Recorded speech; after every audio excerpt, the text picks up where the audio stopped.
गुरुदेव दादा परमहंस नारायण दास जी स्मृति महोत्सव बड़े धूमधाम से मनाया जाता रहा।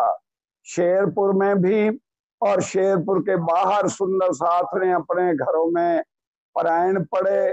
प्रतिदिन रात्रि को भजन संध्या के कार्यक्रमों में परमहंस महाराज को समर्पित भजन होते रहे। आज 2 मई भंडारे का अंतिम दिन है और शेरपुर में ये भंडारा मनाया जा रहा है और शेरपुर आश्रम के ट्रस्ट परमहंस रामचंद्र दास ट्रस्ट के अध्यक्ष परम पूज्य आचार्य श्री सूर्यनारायण दास महाराज हैं।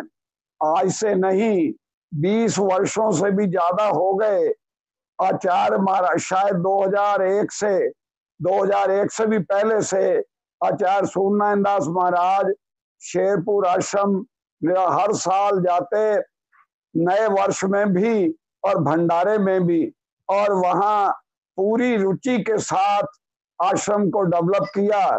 सभी ट्रस्टियों को, सभी सेवादारों को, सभी वहां रहने वालों को इकट्ठा किया, प्रेम से बांधा और उसकी डोर अपने हाथ में लेकर आश्रम का चहुमुखी विकास हुआ। भव्य कक्ष बनाए गए संतों के लिए, सुंदर साथ के लिए भव्य द्वार बना और मेला विशाल रूप लेने लगा।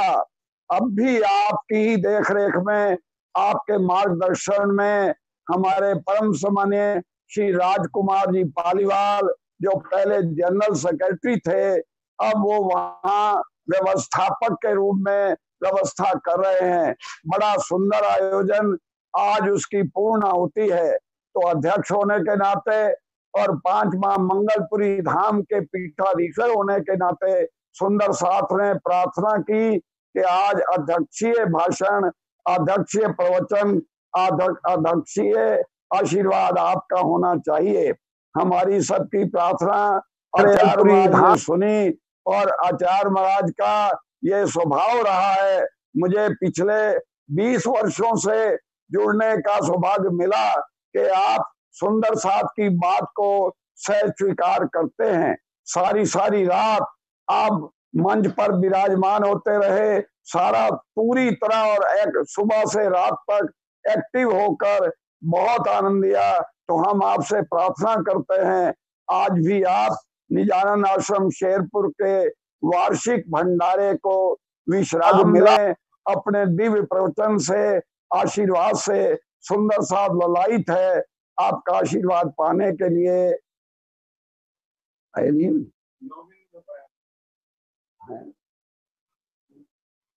प्यारे सुंदर साथ जी, अभी आचार्य महाराज श्री शायद इसमें उपस्थित नहीं हो पाए हैं, अभी आ रहे हैं। तब तक हम आप आइए निजानंद आश्रम शेरपुर की महिमा के बारे में जानें। हम आपको बताना चाहेंगे परमहंस महाराज रामचंद्र दास जी का बचपन का नाम, जन्म का नाम झंडू दत्त था और आप शेरपुर के नजदीक जडोदा पांडा गांव, जिला सहारनपुर में, जडोदा पांडा गांव, जिला सहारनपुर में आप जन्म लिया। आपने ब्राह्मण परिवार में और बचपन में अनेक कठिनाइयों का सामना किया। आपके रिश्तेदार, चाचा वगैरह ही आपको मिटाने के लिए तैयार रहते थे। आपकी बुआ ने आपको शरण दी, पाला पोसा और आपका विवाह भी कर दिया। परंतु आपके मन में बचपन से ही लगन थी, मैं कौन हूँ, कहाँ से आया हूँ और मेरा स्वामी कौन है। पूर्ण ब्रह्म परमात्मा की खोज में आप निकल पड़े, पैदल चलते हुए, कुछ साथ नहीं, एक लंगोटी सी केवल, कोई सामान नहीं था आपके पास। आपने पैदल ही चारों धामों की यात्रा की और एक समय ऐसा आ गया, आप निराश हुए और आप अपना प्राणांत भी करना चाहते थे, क्योंकि वो जिसको खोज रहे थे वो मिला नहीं। परंतु किसी ने हाथ पकड़ कर कहा, अभी साधना और करो, अभी समय नहीं आया। और आखिरकार आप चलते चलते महाराष्ट्र में सोनगीर में पहुंचे। सोनगीर में एक राम मंदिर है, हमने स्वयं उस मंदिर के अनेक बार दर्शन किए हैं। और उसमें आप गैर समाधि में थे, वहां रहने वाले संतों ने आपको मृत समझकर आपकी अंतिम यात्रा की तैयारी कर दी। संयोगवश वहां के मंदिर के मुख्य परम सम्मानीय संत राज नारायण दास जी उस समय आ गए वहां। उन्होंने देखा, उन्होंने जल छिड़का और आपकी समाधि टूटी। तब वो समझ गए कि ये कोई ब्रह्म आत्मा है। उन्होंने निज नाम मंत्र आपको प्रदान किया। आपने वहां सोनगीर में एक पहाड़ी पर बैठकर, जो बिल्कुल छोटा सा ही उसमें गेट है, केवल आप बड़ी कठिनाई से उसमें बैठे होंगे। वर्षों तक आपने साधना की और आखिरकार आपने निनाम मंत्र को सिद्ध कर लिया। आप में इतनी शक्ति आ गई। एक स्त्री, विधवा स्त्री के युवा सपुत्र की मृत्यु हो गई थी, वो दुखी थी, उसने आपके चरण पकड़ लिए, आपने उसको जीवित कर दिया। ये चमत्कार ऐसा हुआ, लोग आपके पीछे पड़ गए। तब आपके गुरुदेव राज नारायण दास जी ने आपसे पूछा, अरे भाई, परमात्मा के काम में ये विघ्न क्यों डाला? और फिर उसने कहा आपको उनके बदले जाना पड़ेगा। तब झंडूदत्त लेट गए स्नान करके, सफेद वस्त्र धारण करके, और थोड़ी देर बाद श्री राजी महाराज स्वयं आपके सामने आ गए, दर्शन दिया और उनसे कहा तेरा झंडूदत्त का चोला वापस लिया और परम धाम की रतनबाई का चोला दिया तुझे, तू परम नाम की रतनबाई है। और नाम हुआ राम रतन महाराज। और फिर उनके गुरुदेव ने उन्हें निर्देश दिया कि आप अपने गांव वापस लौटो। वे जड़ौदा वापस आए, वहां आकर साधना की और एक शेरपुर गांव जो जड़ौदा के निकट ही था, वहां तब उस समय कुछ नहीं था, केवल जंगल था, खेत थे। आप वहां एक वृक्ष के नीचे बैठ गए और कठोर साधना करने लगे।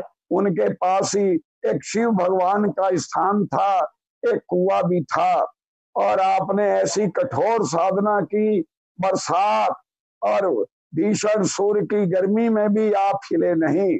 तब वहां के आसपास के लोगों ने, आचार्य महर्षि आ चुके हैं, मैं यही अपनी बात पूर्ण करता हूँ और अब आचार्य महर्षि का समय है, वे अपना प्रवचन शुरू करेंगे। परम पूज्य आचार्य महर्षि सूर्यनारायण जी, प्रणाम।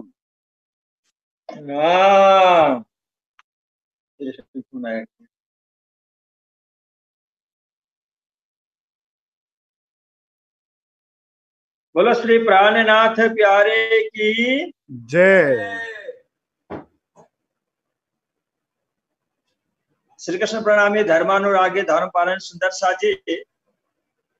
मैं तो सबसे प्रथम एसके ओझा जी को और इनके परिवार के सभी सदस्यों को और मनीष भैया को खूब खूब शुभकामना और बधाई देता हूं कि इस समय में सिर्फ श्री कृष्ण प्रणामी धर्म का ही नहीं, बल्कि भारतवर्ष में जितने भी धर्म है, संप्रदाय है, सभी धर्म संप्रदाय का प्रचार प्रसार, भजन भक्ति साधना अवरुद्ध हो चुका है, बंद हो चुका है। पर हमारे ओझा साहब ने बहुत अच्छी एक आइडिया लिया कि जूम सिस्टम के माध्यम से हम सभी जगह के प्रोग्राम का आनंद श्री कृष्ण प्रणामी धर्म के सुंदर साजी को प्रदान किया करें। आज हम सबों को पता है कि आज के दिन परमहंस श्री 108 श्री रामरतन दास जी महाराज के द्वारा संस्थापित संस्था शेरपुर धाम, जहां पर प्रतिवर्ष दादा गुरु श्री 108 श्री नारायण दास जी महाराज की स्मृति में 7 दिवसीय महोत्सव हुआ करता है और कभी 54 पारायण तो कभी 108 पारायण का भव्य आयोजन हुआ करता है। पर इस वर्ष संपूर्ण विश्व में कोरोना वायरस कोविड-19 होने के कारण सभी जगह का धार्मिक कार्यक्रम स्थगित है। इस वजह से हम सभी सुंदर साजी सशरीर शेरपुर धाम में उपस्थित नहीं हो पाए हैं, पर शेरपुर का फंक्शन पिछले 26 अप्रैल से शुभारंभ हुआ 2 पारायण के माध्यम से, और आज 2 मई को पारायण का पूर्णाहुति कर दिया गया है। वहां पे परमहंस श्री रामरतन दास ट्रस्ट के आदरणीय ट्रस्टीगण और व्यवस्थापक श्री राजकुमार पालीवाल जी, वहां पे हमारे तिलक राम पुजारी जी महाराज, किशनदास जी पुजारी जी महाराज, इन सबों के माध्यम से आज कुछ ही घंटे पहले 2 साप्ताहिक पारायण का समाप्ति पूजन किया गया है। हम सभी सुंदर साजी को पता है कि हमारे इस धर्म संप्रदाय में जो हमारा पूजनीय ग्रंथ है, पठनीय ग्रंथ है और सम्माननीय ग्रंथ है, वह है तारतम सागर ग्रंथ। और यह तारतम इस दुनिया के अंदर में अवतरण हुआ, इसके पीछे एकमात्र उद्देश्य है, जिसे महामती प्राणनाथ जी ने कहा कि क्या हम देखी रे दुनिया जो इनको न करूं अखंड। इस संपूर्ण विश्व ब्रह्मांड के जितने भी प्राणी है, उन प्राणियों को तो अखंड करना ही करना है, पर इसके साथ साथ में उन्होंने कहा कि जड़ चेतन जो भी है त्रिगुणात्मक जगत के अंदर में सबको अखंड करना है। और सुंदर साजी, अखंड का तात्पर्य सिर्फ इतना ही नहीं है कि हमारा शरीर मर जाने के बाद 8 प्रकार के वहिष्ठ में जो 8 प्रकार का सुख का स्थान बताया गया है, वहां पे जाकर के चेतन तत्व से निर्मित हो जाएगा, वहां पे सुख शांति आनंद मिलेगा। वो तो है ही, वो तो मिलना ही मिलना है, पर अखंड का अर्थ होता है शाश्वत सुख शांति आनंद, इसका अनुभूति। तो जब इस दुनिया के अंदर में तारतम का अवतरण हुआ, तो स्वामी श्री लालदास जी महाराज ने भी अपने बीतक में देखा कि सतयुग के बीज भूत इनो बीच रहे विस्तार, होबे सब में जाहिर अखंड ये संसार। कि एक वह समय है और वह समय उस जगह पे है कि जो समय भी काल भी सत्य है। ऐसे जब हम दर्शन शास्त्र को अध्ययन करते हैं तो महामती प्राणनाथ जी ने भी कहा हरिद्वार के प्रसंग में कि बहुत से ऐसे दार्शनिक लोग हैं जिनके मत में काल को, समय को, मृत्यु को भी ब्रह्म माना जाता है, और वो लोग ब्रह्म मानते थे। पर महामती प्राणनाथ जी महाराज ने कहा कि काल कभी ब्रह्म हो नहीं सकता है, काल कभी अविनाश हो नहीं सकता है, वो तो स्वयं मृत्यु है, वो मृत्यु के काल के गाल में काल भी चला जाता है।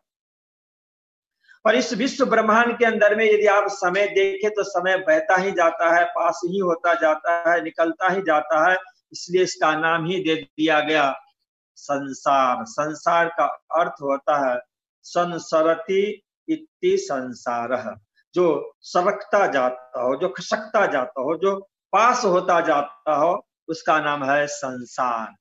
तो पाताल से लेकर के अष्टावरण तक का समय आप देखें तो हर एक एक पल पल क्षण क्षण वो खसकता जाता। निराकार से ऊपर जाकर के आप देखें तो वहां तक भी समय खसकता जाता है। यहाँ तक कि निजानंद संप्रदाय का जो सिद्धांत है, तारतम सागर वाणी का जो सिद्धांत है, उसको उन्होंने कह दिया कि पाताल से लेकर के और सबलिक ब्रह्म तक का जो स्थान है, वह सारा का सारा स्थान माया से आबद्ध है। संसार वहां तक है, संसार की सीमा वहां तक है, और उससे परे ब्रह्म का समय है, उससे परे ब्रह्म का स्थान है, उससे परे ब्रह्म की लीला है।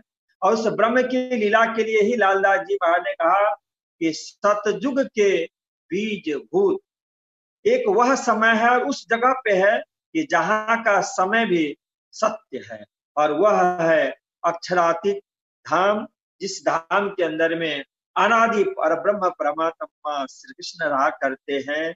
वहां पे श्री राधिका महारानी रहा करती है, जिनको वैदिक परंपरा के माध्यम से और तारतम के माध्यम से हम श्री राज और श्री श्यामा महारानी कहा करते हैं। वहां पे 12,000 ब्रह्म प्रिया है, वहां पे 50 करोड़ योजन विस्तार वाला दिव्य स्थान है, वह दिव्यपुर धाम कहा जाता है। उस दिव्यपुर धाम के मध्य में एक ऐसा सुंदर दिव्य स्थान है जिसको अक्षरातीत धाम कहा जाता है। उस दिव्यपुर धाम के लिए और अक्षरातीत धाम के लिए लालदास जी महाराज ने कहा कि वहां जो समय का प्रवाह है, वह समय का प्रवाह भी सत्य है, अखंड है, शाश्वत है, उसका कभी विनाश नहीं होता है, वह सर्वदा चेतन स्वरूप है। उस चेतन स्वरूप अक्षरातीत धाम के लिए कहा गया वह सतयुग है, और उस सतयुग का जो बीज भूत है, उस बीज भूत का ही नाम है तारतम। और वह तारतम इस दुनिया के अंदर में जब प्रकट हुआ तो महामती लालदास जी महाराज ने कहा कि सतयुग के बीज भूत, तो उस अक्षरातीत धाम का जो बीज भूत है तारतम है, इनो बीच रहे विस्तार, इन दोनों के बीच में इस दुनिया के अंदर में अवतरण करवाया गया। वो दोनों कौन है? एक है हमारे सदगुरु धनिष्ठ देवी चंद जी महाराज, जिन्होंने निजानंद संप्रदाय श्री कृष्ण प्रणामी धर्म की स्थापना की। दूसरे हैं महामती प्राणनाथ जी महाराज, जिन्होंने इस निजानंद संप्रदाय श्री कृष्ण प्रणामी धर्म को वट वृक्ष के रूप में पूरे विश्व ब्रह्मांड के अंदर में फैलाया।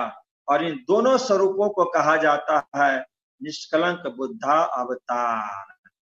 इन दोनों स्वरूपों के अंदर में अक्षरातीत परब्रह्म परमात्मा श्री कृष्ण की जो एक सत्ता है, सत स्वरूप, वह है अक्षर ब्रह्म। उस अक्षर ब्रह्म ने अक्षरातीत परमात्मा श्री कृष्ण के साथ में ब्रज के अंदर में भी रह करके 11 वर्ष 52 दिन तक लीला की। योगमय ब्रह्मांड के अंदर में भी रह करके उन्होंने अनंत समय तक लीला का दर्शन किया। और इसके बाद जब सदगुरु धनिष्ठ देवी चंद जी महाराज और महामती प्राणनाथ जी महाराज का अवतरण होता है इस कलयुग के अंदर में, इस 28वें कलयुग के अंदर में, इन दोनों स्वरूपों के अंदर सदगुरु धनिष्ठ देवी चंद जी महाराज और महामती प्राणनाथ जी महाराज के अंदर में अक्षर ब्रह्म की बुद्धि है। इस अक्षर ब्रह्म की बुद्धि को जब तारतम मिलता है, अक्षरातीत परब्रह्म परमात्मा श्री कृष्ण का ज्ञान मिलता है, अक्षरातीत परब्रह्म परमात्मा श्री कृष्ण का लीला दर्शन होता है, प्रेम का दर्शन होता है, तो अक्षर ब्रह्म निष्कलंक हो जाता है। इसलिए अक्षर ब्रह्म सदगुरु धनिष्ठ देवी चंद जी महाराज के अंदर में भी रह करके और महामती प्राणनाथ जी महाराज के अंदर में भी रह करके इन्होंने कार्य किया है। इनके कार्य का नाम चौथा, पांचवा और छठवां दिन माना जाता है। चौथे दिन में भी अक्षर ब्रह्म ने कार्य किया है, पांचवें दिन में भी अक्षर ब्रह्म ने कार्य किया है और छठवें दिन में भी अक्षर ब्रह्म ने कार्य किया है। इसलिए दोनों स्वरूप निष्कलंक बुद्धा अवतार का कार्य स्थली है। यहीं पे रह करके दोनों स्वरूपों के अंदर में रह करके अक्षर ब्रह्म ने कार्य किया है। इसीलिए लालदास जी महाराज ने लिखा कि सतयुग के बीच भूत इनो बीच रहे विस्तार, मतलब सदगुरु धनिष्ठ देवी चंद जी महाराज के अंदर में भी और महामती प्राणनाथ जी महाराज के अंदर में भी रह करके कार्य किया है, वह तारतम। इसलिए सतयुग जो परम धाम है, अक्षरातीत धाम है, दिव्य ब्रह्मपुर धाम है, वहां का बीज भूत जो तारतम है, इन दोनों स्वरूपों के अंदर में है। सदगुरु देवी चंद जी महाराज के अंदर में भी है, महामती प्राणनाथ जी महाराज के अंदर में भी है। इनों बीच रहे विस्तार। फिर इन दोनों स्वरूपों के माध्यम से क्या होगा? तो महामती लालदास जी महाराज फिर दूसरी पंक्ति में सुंदर सा भाव स्पष्ट किया है कि होबे सब में जाहिर अखंड ये संसार। वही तारतम सब में जाहिर होगा। इसलिए महामती प्राणनाथ जी ने तारतम सागर ग्रंथ में, तारतम सागर वाणी में कहा कि यही तारतम पूरे विश्व ब्रह्मांड के अंदर में जाहिर होगा, जिसके लिए कहा कि अब लीला हम जाहिर करें जो सुख सैया हृदय धरे। या महामती प्राणनाथ जी महाराज ने दूसरा भाव भी स्पष्ट किया है, इस पूरे विश्व ब्रह्मांड के अंदर में हुक्म में वेद का देव में लाखों लिखे निशान। इस विश्व ब्रह्मांड के अंदर में जितने भी धर्म है, जितने भी संप्रदाय है, जितने भी सिद्धांत हैं, जितने भी आचार्य हुए, उन आचार्यों के माध्यम से जितना भी धर्म ग्रंथ का प्रकटीकरण हुआ है, उन सभी धर्म ग्रंथों के अंदर में कहा जाता है ये तारतम्य है। इसलिए महामती लालदास जी महाराज, जब महाराजा छत्रसाल जी का और महामती प्राणनाथ जी महाराज का मिलन होता है श्री 5 पद्मावती धाम पन्ना में, तो उस समय में उन्होंने एक सुंदर सी चौपाई बताई है, बीतेगा 39 दगेगा 40, तब कोई होशी मर्द मर्द का चेला, नानक गुरु दिखावे साईं, सच सच दी बेला। तो वहां पे गुरु नानक साहब की वाणी को स्मरण करते हुए वहां की चौपाई को आपने उद्धृत किया है और उससे बताया कि देखो गुरु नानक साहब जो हुए हैं, उनका जो ग्रंथ है, उस गुरु ग्रंथ साहब के अंदर में भी वह तारतम्य है। इसलिए महामती प्राणनाथ जी की वाणी वहां पे सार्थक होती है। क्या कि सार्थक होती है कि हुक्म में वेद कत्ब में लाखों लिखे निशान, वेद में भी, कत्ब में भी, उपनिषदों में भी, बाइबल में भी और संतों की वाणी में भी तारतम्य का अवतरण हुआ। और उन्हीं तारतम्य को खोज खोज करके सदगुरु श्री देवीचंद जी महाराज, महामती प्राणनाथ जी महाराज, स्वामी श्री लालदास जी महाराज और श्री कृष्ण प्रणामी धर्म के जितने भी महामती प्राणनाथ जी महाराज के समकालीन ब्रह्म मुनि हुए, उन ब्रह्म मुनियों ने खोजा और हम सभी सुंदर साज को दिखाया कि देखो गीता में भी तारतम्य समाया हुआ है। हुक्म से कहा तो हम लोग कभी कभी प्रमाण दिया करते हैं, द्वाविमो पुरुषो लोके क्षरश्चाक्षर एव चः क्षरः सर्वाणि भूतानि उत्तस्थोक्षर उच्यते। ये जो श्लोक है ये क्या है?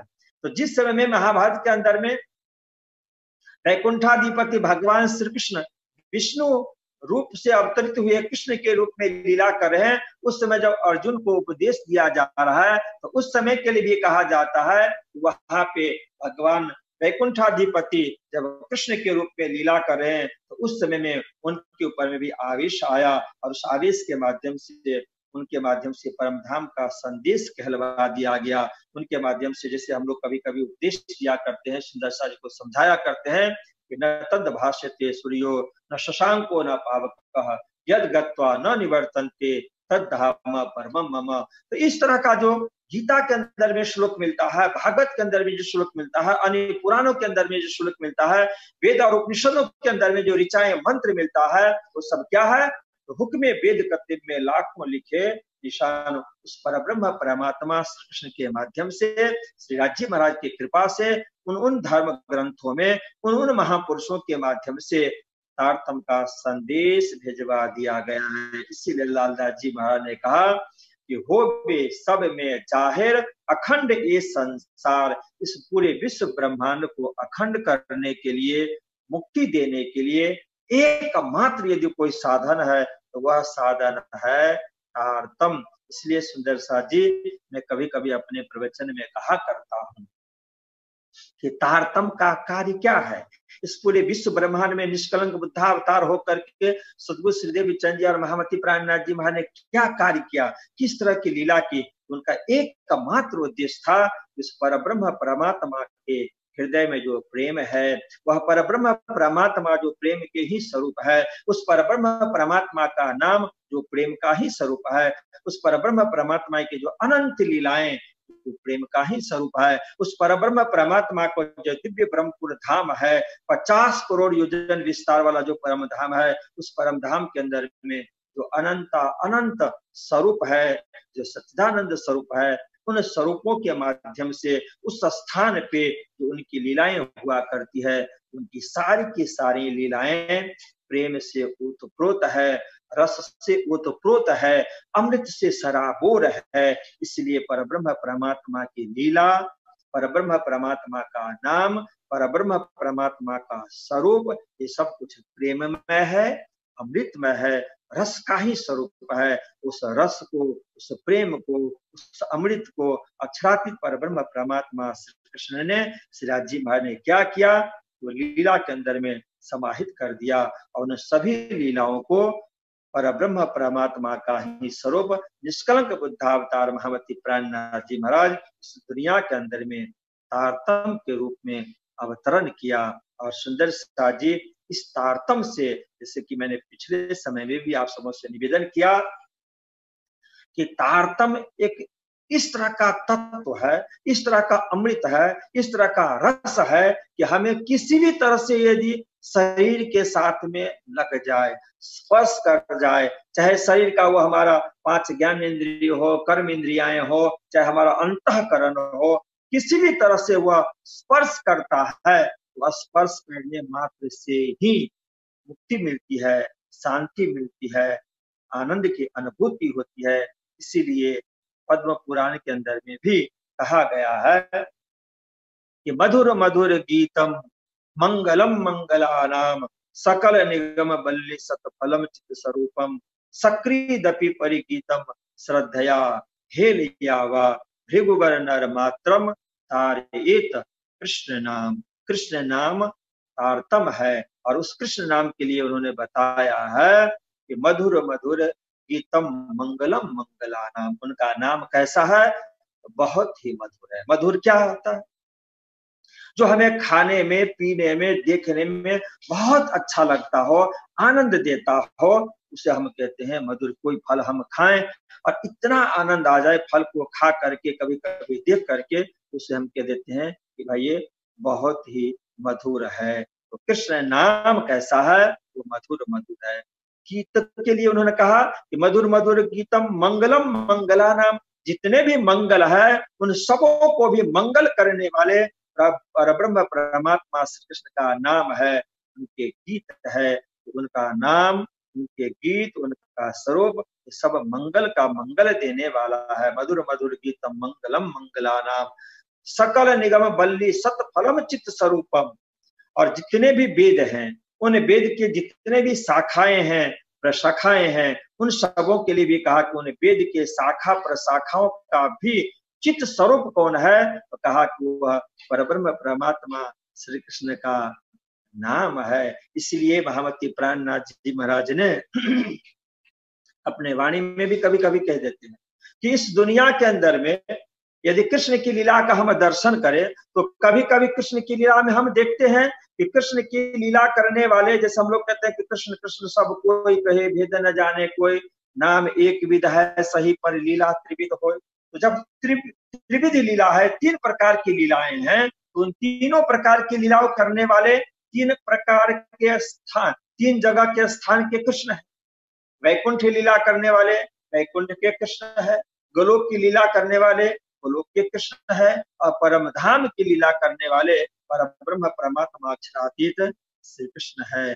पर जिस समय में कृष्ण नाम से, कृष्ण के रूप से वैकुंठ वाले कृष्ण लीला करें, तो वहां भी महामती प्राणनाथ जी ने कहा कि वो तो है वैकुंठ वाले कृष्ण, वह वैकुंठ वाले भगवान विष्णु। पर यदि कृष्ण नाम उनका भी पड़ गया है तो उस नाम से भी कहा, उस नाम के अंदर में भी तारतम आ गया। जिस तरह से गीता में तारतम आ गया, तो गीता को हम यदि अध्ययन करेंगे तो गीता से भी मुक्ति मिलेगी। भागवत के अंदर में तारतम आ गया, यदि हम उसका अध्ययन करते हैं, चिंतन करते हैं, मनन करते हैं, तो उससे भी मुक्ति मिलती है। जैसे मैंने आपसे कहा कि गुरु ग्रंथ साहिब में भी तारतम आया है। वह तारतम गुरु ग्रंथ साहब का प्राण हो गया। अब उस गुरु ग्रंथ साहब का जब हम चिंतन मनन अध्ययन करते हैं, कोई भी चिंतन मनन अध्ययन करते हैं, दर्शन करते हैं, तो उससे भी उनको मुक्ति मिलती है। और अंतर क्या होता है सुंदर सा जी? तो अंतर होता है 8 प्रकार के सुख स्थान जो महामती प्राणनाथ जी ने निर्धारित किया है, उसमें भेद हो जाता है, उसमें अंतर आ जाता है। यदि इन धर्म ग्रंथों के अंदर में तारतम है, उन धर्म ग्रंथों को अध्ययन करके, चिंतन करके, मनन करके, पूजा करके, पाठ करके, मंत्र जाप करके यदि हमें तारतम से मुक्ति मिलती है, तो जितना परसेंटेज तारतम में से प्रेम की धारा प्रकट होगी, उतना ही परसेंटेज से हमें मुक्ति का स्थान भी मिलेगा। आम खलक के बहिष्ठ से लेकर के और 6 प्रकार के बहिष्ठ तक, और 7वां और 8वां प्रकार का जो बहिष्ठ है, वह जो तारतम से सराबोर, जो यह तारतम सागर वाणी, जो हमारे निजानंद संप्रदाय श्री कृष्ण प्रणामी धर्म में वह तारतम सागर ग्रंथ है, जिस ग्रंथ के लिए हमने कहा आपसे कि वह ग्रंथ हमारे लिए पूजनीय है, वह ग्रंथ हमारे लिए पठनीय है, वह ग्रंथ हमारे लिए श्रवणीय है, वह ग्रंथ हमारे लिए दर्शनीय है, तो ऐसे जो तारतम सागर ग्रंथ जिसमें तारतम का भंडार ही भरा पड़ा हुआ है, ऐसे तारतम से यदि हम जुड़ जाते हैं तो वह तारतम यदि किसी व्यक्ति विशेष में गया है, किसी ऋषि महर्षि में गया है, किसी अवतारी पुरुष में गया है, तो उनके माध्यम से भी हमें 8 प्रकार के वहिष्ठ जरूर से जरूर मिलता है। इसीलिए हमने आपसे निवेदन किया यदि वह तारतम यदि किसी अवतारी पुरुष में है तो उसके माध्यम से भी मुक्ति मिलती है। और हमारे पास तो कहा गया कि तारतम का भंडार है। कौन सा भंडार? कि जिस भंडार से संपूर्ण विश्व ब्रह्मांड को मुक्ति मिलनी है, जो भंडार ही सूर्य की किरण की तरह पूरे विश्व ब्रह्मांड में अपने लीला के माध्यम से फैलने वाला है, ऐसा तारतम। उसी तारतम के लिए यहाँ पे कहा गया कि सकल निगम बल्ली सत्य फलम चित स्वरूपम। जितने भी वेद हैं उन वेदों की जो शाखा प्रशाखाएं हैं उनका जो चित्त स्वरूप है, फल देने वाला है, वह क्या है? तो वह कृष्ण नाम है, वह कृष्ण नाम तारतम है। उसी तारतम के लिए उन्होंने कहा कि सकृदपि परिगीतम श्रद्धया हे ले यावा। यदि एक बार भी श्रद्धा या श्रद्धा से किसी भी बहाने एक बार भी यदि उस तारतम से, उस तारतम के परिगीत से, उस तारतम के नाम से, उस तारतम के साथ में, उस कृष्ण के साथ में यदि हम जुड़ जाते हैं, चाहे कृष्ण के किसी भी लीलाओं के साथ में, कृष्ण की लीलाएं जिस धर्म ग्रंथ में समाई हुई है उन धर्म ग्रंथों के साथ में, कृष्ण का नाम जिस मंत्र के साथ में जुड़ा हुआ है, जिस ग्रंथ के साथ में जुड़ा हुआ है, जिस धर्म के साथ में जुड़ा है, तो उनके साथ यदि हम जुड़ जाते हैं तब भी हमें आनंद मिलता है, रस मिलता है, 8 प्रकार के वहिष्ठों में स्थान मिलता है। इसलिए पद्म पुराण में कहा गया सकृदपि परिगीतम श्रद्धया हेलियावा भृगुवर नर मात्रम तारयेत कृष्ण नाम। हे भृगुवर, कृष्ण नाम के अंदर भी इतनी शक्ति है, कृष्ण लीला के अंदर भी इतनी शक्ति है, कृष्ण नाम के अंदर में जो रस है, प्रेम है, अमृत है, उसके अंदर इतनी शक्ति है कि भृगुवर नर मात्रम तारयेत कृष्ण नाम, वह तार देता है, मुक्ति देता है। इसीलिए इस ज्ञान का नाम दूसरा कुछ भी ना हो करके उसका नाम है तारतम। और इसलिए महामती प्राणनाथ जी ने कहा यदि आप तारतम से जुड़ जाते हैं, यदि आप कृष्ण से जुड़ जाते हैं, तो अन्य देवी देवताओं को भक्ति करके, साधना करके आपको मुक्ति मिलेगी, स्टेप बाय स्टेप क्रम से मिलेगा। पर यदि कृष्ण नाम के साथ में जुड़ गए, तारतम के साथ में जुड़ गए, तो उन्होंने कहा कि पंथ हो बे कोट कलब तो प्रेम पहुंचावे मैंने पलक। यदि मनुष्य मात्र की बात नहीं है, श्री कृष्ण प्रणामी धर्म के सुंदर साथ की बात तो है ही नहीं, क्योंकि श्री कृष्ण प्रणामी धर्म के सुंदर साथ के लिए तो खाते, पीते, उठते, बैठते, सोते, सुपन, जागृत, हर अवस्था में वो तारतम से जुड़े हुए हैं। हम लोग जब सोने के लिए जाते हैं तो गुरुजन, संत महात्मा, सुंदर साथ और माता पिता भी अपने बच्चों के घर में उपदेश क्या देते हैं? निज नाम जाप करके सुओ, राज समाजी नाम बोल करके सुओ, राधा कृष्ण नाम स्मरण करके सो जाओ। तो हम तो हमेशा जो तारतम से जुड़े हुए रहते हैं। जब हम सो करके उठते हैं तो हमारे जुबान पे राधा जी का नाम होता है, राधा कृष्ण का नाम होता है, निज नाम मंत्र का पाठ होता है। इसलिए हम लोग तो हमेशा सदैव जुड़े हुए रहते हैं। पर जिन लोगों के लिए कहा जाता है कि ये तारतम नहीं मिला है, और वह तारतम यदि किसी भी तरह से वो तारतम के संसर्ग में आया, किसी के द्वारा, जैसे हमने प्राणनाथ प्यारे की जय बोला, किसी ने सुन लिया, हमने राज समाजी कहा, हमने राधा कृष्ण स्मरण किया और किसी ने सुन लिया, तो सुन लेने के बाद भी वह तारतम उनको स्पर्श गया। जैसे मैंने कहा ना, वह 5 तत्वों में स्पर्श करता है, वह सूक्ष्म तत्वों में भी स्पर्श करता है, वह 5 कर्म इंद्रिय ज्ञान इंद्रियों में भी स्पर्श करता है, वह 4 अंतःकरण में भी स्पर्श करता है, और वह आत्मा में भी स्पर्श करता है। वह इस समय, जैसे अभी आपको मैं उदाहरण दे दूं कि इस समय पूरे विश्व के अंदर में कोरोना वायरस कोविड-19 फैला हुआ है। अब देखिए, वह पकड़ने के लिए नहीं जाता, वो इस तरह का चेप है कि यदि किसी भी तरह से, यदि आपके कपड़े में स्पर्श कर गया तो, हाथ में स्पर्श कर गया तो, बाल में स्पर्श कर गया तो, किसी भी तरह से स्पर्श, यदि अभी आपको कितने जगह दिखाया जाता है ना, तो यदि कोई फ्रूट बेच रहा है और उस फ्रूट के अंदर में यदि उसने थूक लगा करके बेचा और वो आपको किसी ने उससे छू लिया तब भी उसको वायरस पकड़ लेता है। किसी जगह सब्जी खरीदने के लिए गया, कितने जगह यही बात आती है ना, सब्जी खरीद रहा है और किसी कोरोना वायरस वाला संक्रमित व्यक्ति उसको यदि स्पर्श कर लिया, उसको आपने लिया तो वो वहां तक पहुंच जाता है।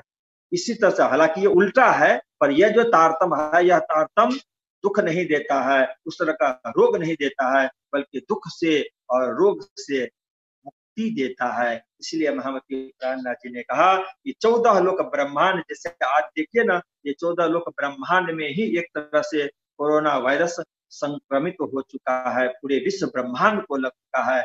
और इसलिए महामती प्राणनाथ जी ने कहा कि सखीरी आत्म रोग बुरो लग्यो, वाको दारू न मिले तभी वह समय समझिए कि आपको इस तरह से चल रहा है। उस समय यदि कोई दवा है, कोई दारू है, कोई सदगुरु है, वो सदगुरु श्री देवचंद जी महाराज, महामती प्राणनाथ जी महाराज है, अक्षरार्थी श्री कृष्ण है, और उनके द्वारा ले आया गया यहाँ पे दवा है, वह तारतम है। तो जिस तरह से वह कोरोना वायरस संक्रमित होकर के चेप लग करके सभी जगह फैलता है, उसे दूर करने के लिए यह तारतम इस समय में इतना सक्षम है, जिसके लिए महामती प्राणनाथ जी ने कहा कि तारतम का बल कोई न जाने, एक जाने मूल स्वरूप की चित्त की बातें, तारतम में कई रूप, वह तारतम यदि हम फैलाएंगे लीला के माध्यम से, नाम के माध्यम से, पारायण पाठ के माध्यम से, भजन कीर्तन सत्संग के माध्यम से, और जैसे ये आहूजा जी आज जूम